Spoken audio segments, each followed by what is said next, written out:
అంటారు దాన్ని, ఏదో 4 స్టెప్లు ఇలా అంటుంది, ఇలా అంటుందా. నీకు సోనియాకి చాలా స్వార్థం, చాలా కుల్లి, అన్నీ కూడా హై పీక్లో ఉంటాయన్నమాట. అసలు నీకు ఒక్క వర్డ్లో చెప్పాలంటే సోనియాకి అంతా సెల్ఫిష్నెస్, దాన్ని ఏమంటారో ఆమె స్వార్థం ఆమెదే, ఇంకెవ్వరిని పట్టించుకోదు. వీళ్ళందరూ బత్తాయి కాయలను వాడుకుంటుంది, ఆ విషయం వీళ్ళకి తెలియట్లేదు. ఈ బత్తాయిలు వైల్డ్ కార్డ్ వచ్చినప్పుడు ఒక్కొక్కటి నరికేస్తా ఉంటది. నన్ను గేమ్ లో తీసేస్తున్నారు, నేను మిమ్మల్ని ఖచ్చితంగా నామినేట్ చేస్తాను అన్నాడు. చేస్తాడు ఆడు, అన్నాడంటే చేస్తాడు, మైండ్ లో పెట్టుకుంటాడు. ఆడు అన్నాడంటే ఖచ్చితంగా నామినేట్ చేస్తాడు. ఖచ్చితంగా ప్రతి నామినేషన్స్ లో ఈ 3 బత్తాయిలు ఈ కాడి నుంచి ఉంటారు. చీఫ్ కింద నిఖిల్ ఇంకా అన్ఫిట్, చీఫ్ కింద ఎత్తే వచ్చింది. ఎందుకంటే ఇటు గ్రూప్ గేమ్ మొదలెట్టాడు. గ్రూప్ గేమ్ మొదలెట్టినాడు ఎవడో కూడా బాగుపడాల. బిగ్ బాస్ హౌస్లో ఎప్పుడు సోలోగా, సోహెల్ని చూడండి ఆ టైంలో సోలోగా విన్ అయ్యాడు, అవునా కదా. బిగ్ బాస్ 3 or 4 సంథింగ్, పెద్ద ఆర్మీయే ఉంది అసలు ఆ టైంలో. సోహెల్ కదా, కాదు సోహెలే అనుకుంటే, సంథింగ్ ఏదో ఉంది ఆయన పేరు. ఇలా చూసుకుంటే నీకు రాహుల్ సిప్లిగంజ్ దాకా కూడా బిగ్ బాస్ చాలా ఇంట్రెస్టింగ్ ఉందబ్బా. రియల్ అంటే రాహుల్ సిప్లిగంజ్ కూడా ఆ రోజుల్లో ఆడాడు బాగా. వీళ్ళంతా ఫేక్ గేమ్. రాహుల్ సిప్లిగంజ్ అసలు నిజంగా ఎంటర్టైన్మెంట్ ఇచ్చాడు బాసు. పీక్స్లో ఉండేది నిజమ్మ. ఆస్కర్ అవార్డు ఊరికనే రాదు బాసు ఎవడికే, వాడు అంత పీక్స్లో ఎంటర్టైన్మెంట్ చేసాడు. ఆ ఎపిసోడ్ అంటే నాకు మస్తు ఇష్టం. అయితే కట్ చేస్తే ఇక అందరూ కూర్చొని మాట్లాడుకుంటుంటే విష్ణుప్రియ, నిఖిల్, పృథ్వీ, మణికంఠ అమ్మాయిలో గెలిపేశారు. మణికంఠని అసలు మగవాడి కిందనే గుర్తించట్లేదు అయ్యా. ఇది ఎక్కడ తలకాయ పోవటం, పాపం ఆడు కూడా ఏమి గతి లేక యాక్సెప్ట్ చేయవలసి వస్తుంది, ప్రతిదాన్ని యాక్సెప్ట్ చేయాలి. నిజంగా మగవాళ్ళ చూడట్లేదు అబ్బండి, ఆయన ఒక పిల్ల బచ్చాలాగా లేకపోతే ఆ టైప్ కేటగిరీ లాగా చూస్తున్నారు. అలా చూడకూడదు. వాడు ఎలా ఆడాడు రే, ఇద్దరు ఉన్నప్పుడు 2,70,000 గెలిచిన వాళ్ళు రాడు. వాడిని మీరు పిల్ల బచ్చలుగా, అసలు సోనియాకి ఆట ఆడటం రాదు.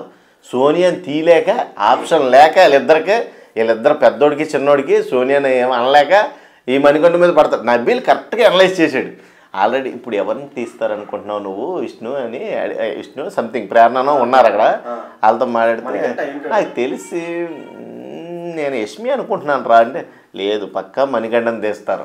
అడు ఎనలైసిస్ చేసిన ప్రకారం నేను చెప్పలే అన్నట్టు ఎక్స్ప్రెషన్. సార్ శక్తి టీం మీరు ఎవరిని తీసేస్తున్నారంటే, సార్ మేము మణికంఠని తీసేస్తున్నామంటే ఆడు ఎలా చూద్దాం నబీలు, నేను చెప్పాను. సూపర్ అసలు భలేదు. ఏది బిర్యానీ టాస్ట్ నబీల్ కొట్టేస్తాను అనుకున్నా. యాజ్ ఏ ముస్లింగా బిర్యానీ లవర్స్ కదా, నేను తినేస్తాడేమో అనుకున్నా, కానీ అంత మహాతాలి కదా అది. మహాతాలి తినలేము బ్రో. ఏంటి బ్రో, 4 5 ఈజీగా తినే టాస్క్. ఆల్రెడీ వెనకాల పడి తిన్నా అవ్వలేదు అది బాహుబలి. ఇక పొట్ల పగులు సత్తారు అది తింటే. ఎవరైనా ఫుడ్ అయినా అవ్వలేదు అది ఫుడ్ అంత ఎక్కువ. నబీల్ ఒకటే చక్కగా టేస్ట్ ప్రియుడు కాబట్టి ముందు ముక్కలన్నీ తిన్నాడు. బిర్యానీ కాడికి వచ్చేసరికి బిగ్ బాస్ నా వల్ల కాదు బిగ్ బాస్ అంటే ఇంకో సాయం తీసుకోమన్నారు. ఇంకో సాయం అయినా అవ్వలేదు చూడది. అంటే మహాతాలికి ఎవడైనా సరే తల ఉంచాల్సిందే అని ఒక అది అడ్వర్టైజ్. మహాతాలి నిజంగా ఒక 4 ఈజీగా తినొచ్చు బ్రో, ఫుల్గా కడుపు నిండా తినొచ్చు. ఒక వైల్డ్ కార్డ్ ఎంట్రీ పోయిందబ్బా, అది కూడా మన నబీల్ దయ వల్ల. నబీల్ వీళ్ళందరూ పర్ఫెక్ట్ గా ఆడారు. బెలూన్ చేస్తాడు, ఖచ్చితంగా చేస్తాడు. ఆడు మాట ఇచ్చాడంటే మాట మీద ఉంటాడు ఖచ్చితంగా.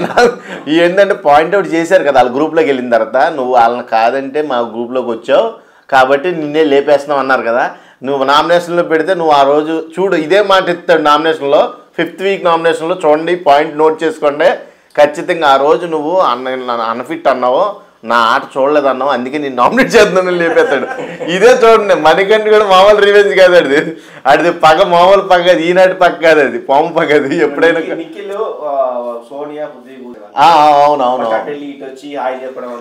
అవును వాళ్ళ కుదేంతా ఓవర్గా మేము లేకపోతే నీకు దిక్కులేదు అన్నట్టుగా రిసీవింగ్ అది వాళ్ళ చిచ్చే అసలు బాగాలేదు. ఇప్పుడు యష్మి కూడా చాలా అన్కంఫర్ట్గా వెళ్ళింది, తప్పదు అని వెళ్ళింది. ప్రేరణకు ఆ ప్రైవసీ ఇచ్చి హగ్ చేసుకుని ఆ పక్క వెళ్ళవలసి వచ్చింది.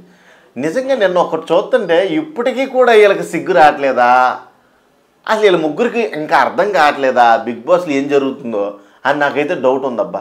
ఏంటి కాంతారా టీంకి అందరు నీ టీంలో వాళ్ళు కూడా కాంతారా టీంకి వెళ్ళిపోతే అసలు నువ్వు ఇంకా ఫెయిల్ అయినట్టే నిఖిల్.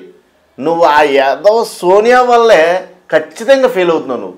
నువ్వు ప్రతి సీజన్లో కూడా సోనియాని ఎంట పెట్టుకున్నావా, ఫెయిల్ అవుతావు. ఇంకా నీకు చెప్పేది ఏం లేదు. నువ్వు ఆల్రెడీ చీఫ్ కింద కూడా ఫెయిల్ అయ్యావు. నీ ప్లేస్లోకి ఎవడో మణికంఠ కూడా లేకపోతే నబీలో వస్తారో అప్పుడు నీ తాట తీస్తారు. నేను చీఫ్ అయ్యాక ఈ లగ్జరీ రూమ్ వాడుకుంటాడంట. అప్పుడు దాకా ఎరా నబీల్ ఈ నబీల్ అన్నాడు